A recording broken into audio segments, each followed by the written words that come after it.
Magandang gabi sa inyo lahat. Ito ulit si Mike Padawan. Nakatuloy tayo sa pinaka-latest weather analysis na yung araw po ng Lunes hanggang Miyerkules, Agosto 29 hanggang 31, 2022. At ito na po ang ating mga pinakahuling araw ng buwan ng Agosto. At ito po ang ating Tagalog version. Pinaglilingkod sa inyo ng Typhoon 2000. Umpisa natin ang ating GraphSat.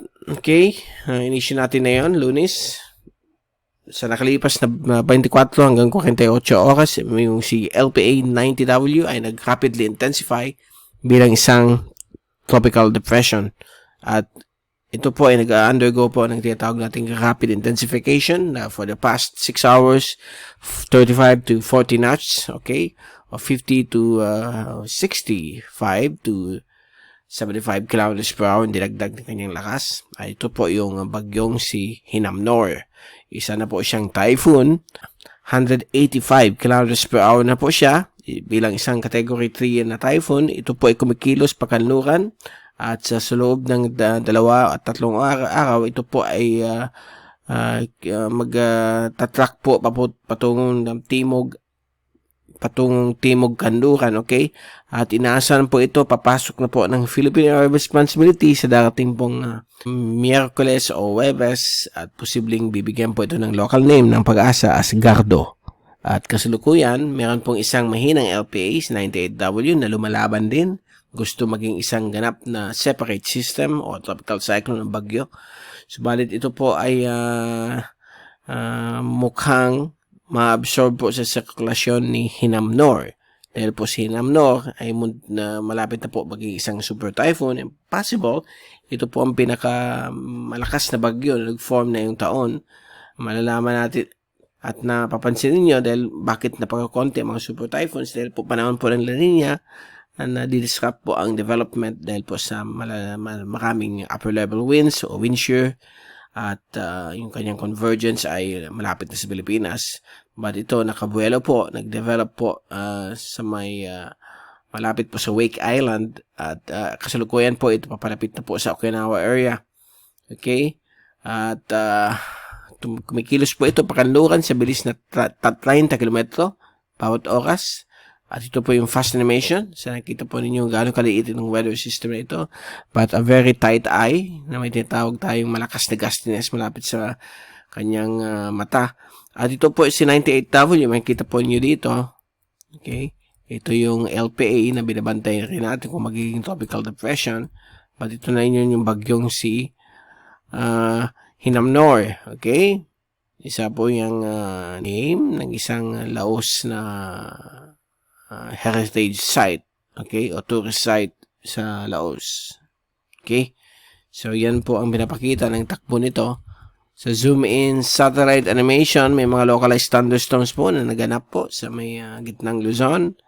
At ito rin po sa Zamboanga Peninsula, Del Surf Trough. Ito po yung panibagong kaulapan, pag-increase nitong si 98W.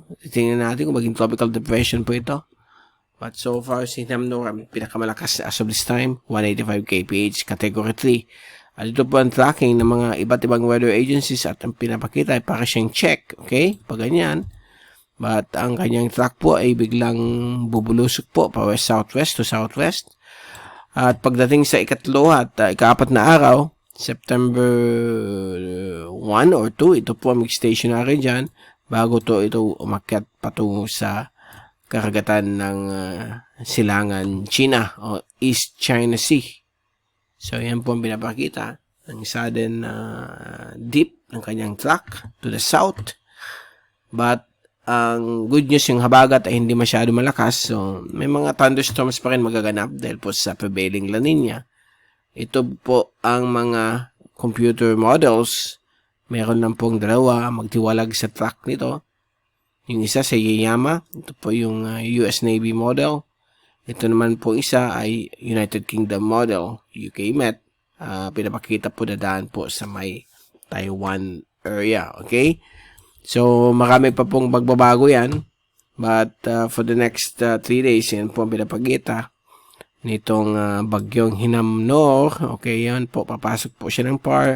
Hanggang Friday, nandyan lang po siya. At posibleng maging super typhoon nga, gaya na sinabi ko. Okay? And sa ating rain forecast, patuloy pa rin mga afternoon and evening rain showers and thunderstorms. Sa Martes po ng hapon, gayon din po Miyerkules ng hapon hanggang Huwebes ng hapon. Kung ipipick natin ang Friday, yan po, mayroon na pong konting habagat, makaka-apekto po sa kanlurang bahagi po ng ating bansa, lalo na po sa may kanlurang Luzon. At ito po yung rainfall accumulation for the next 3 days at pinapakita na may mga thunderstorms po magaganap, lalo na po sa may gitna at hilagang Luzon, particularly sa may Cordillera Mountain Range at dito rin po sa iba't ibang bahagi po ng Visayas, magiging more frequent din po sa may Bukidnon, Lanao provinces, sa Mindanao. Okay? And ito naman po yung minabantay natin yung isa pang LPA 98W.